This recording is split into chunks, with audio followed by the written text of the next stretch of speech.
Bonjour et bienvenue à notre 5e vidéo de maths par nul. Dans la dernière vidéo, on a parlé de comment restaurer la forme rectangulaire d'une figure cartésienne déformée à cause de la prise de photo mal faite. Ça, c'est une transformation plus libre que la rotation. Dans une figure de forme F, on peut essayer de bouger le chiffre à chaque position pour voir que se passera pour comprendre cette translation. Non, transformation. Si on fait bouger la première colonne, deuxième ligne, deuxième colonne, première ligne, et ça, et ça. Tout ça, c'est pas complexe. C'est pas complexe parce que les chiffres de la première colonne peuvent multiplier avec x.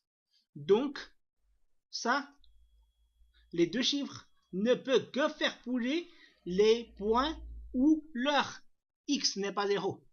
Par exemple, ces 3 points ici, leur x est 0. Peu importe comment on bouge ça, on bouge ces deux chiffres, ça, c'est toujours 0 multiplié par ce chiffre. Donc, il n'y aura aucun effet. Il n'y aura aucun effet, tous ces 3 points ne bougent pas. Et de la même manière, ça, la deuxième colonne ne peut que multiplier par y. Donc, tant que les points où leur y n'est pas 0, ça bougera. Regarde, tout ça, ça va bouger. Tout ça, ça va bouger. Ça, c'est bouger dans le sens de x parce que c'est dans la première ligne et la première ligne ne peut que déterminer la nouvelle x. Et ça ne peut que faire bouger les points dans les y parce que c'est dans la deuxième colonne et la deuxième ligne et la deuxième ligne ne peut que déterminer la nouvelle position de y. Tout ça. Ça, c'est assez facile à tout comprendre, tout ça.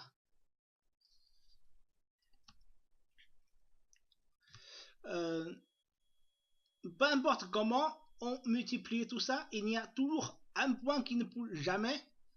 C'est le point d'origine. 0, 0.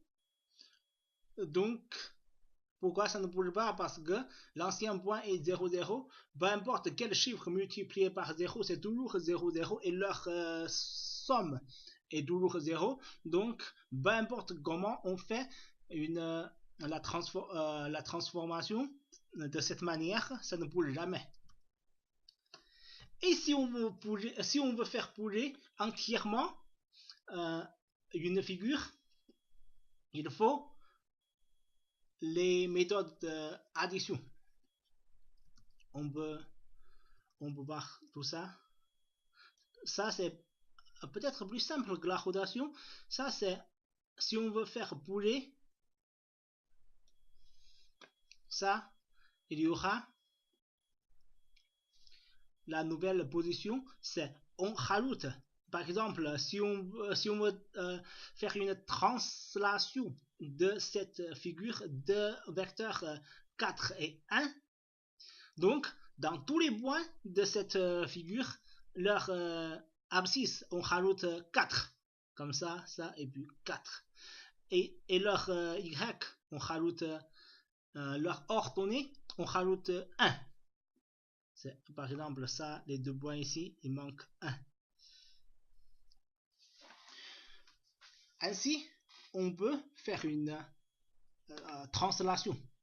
Ça veut dire que le déplacement total d'une certaine figure sans le déformer. Si on veut faire une transformation en même temps que la translation.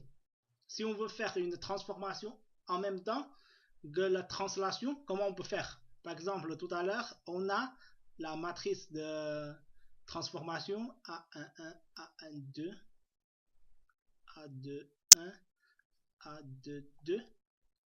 Alors ça multiplié par X et Y. On aura quoi après? On aura A1, 1, X plus A1, 2, Y. Et A2, 1, X plus A2, 2, Y. Ça, c'est une transformation sans déplacement.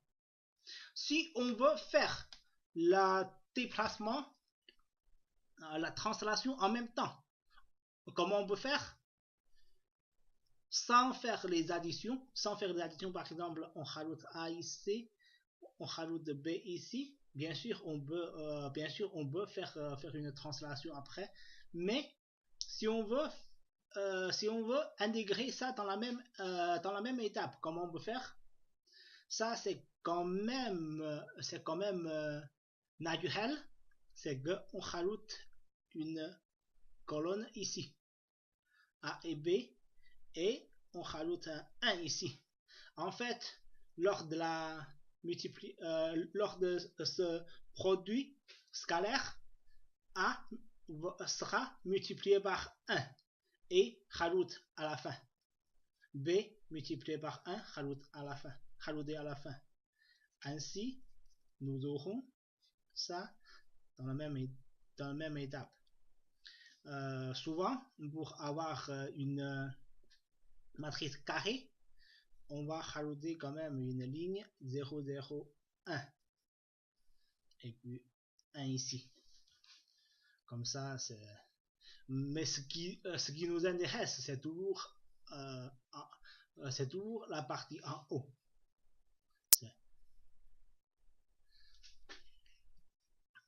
On fait une nouvelle colonne pour exprimer la translation et rajouter un 1 ici pour qu'on peut multiplier par tout ça et puis rajouter ça à la fin.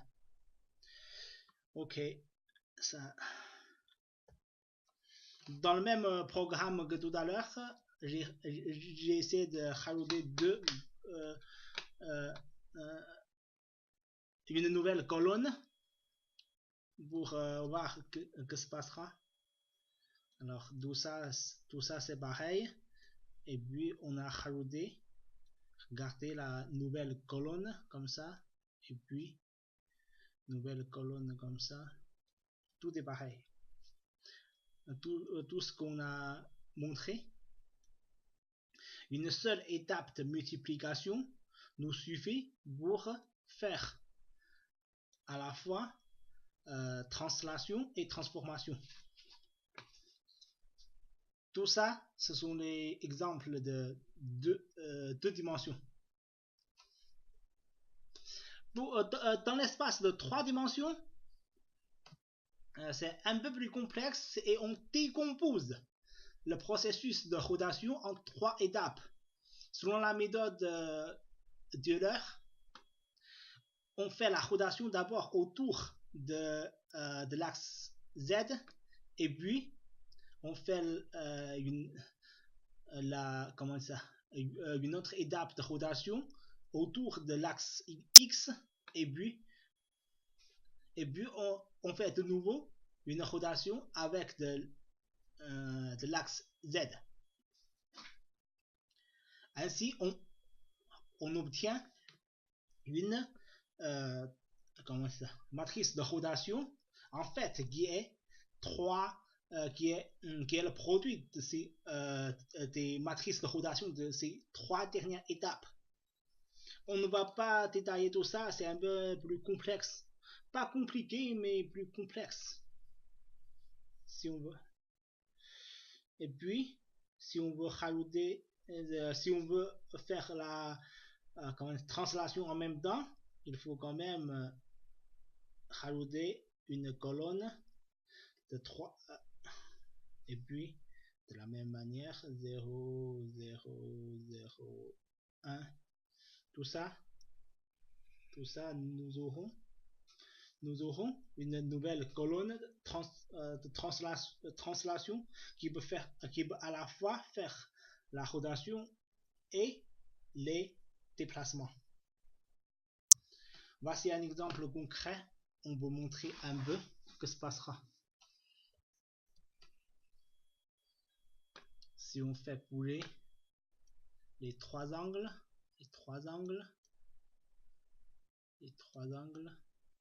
il y aura des rotations.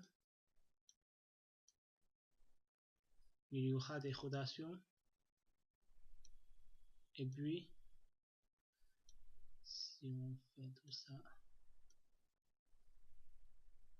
pas très clair, mais quand même, il y a des déplacements.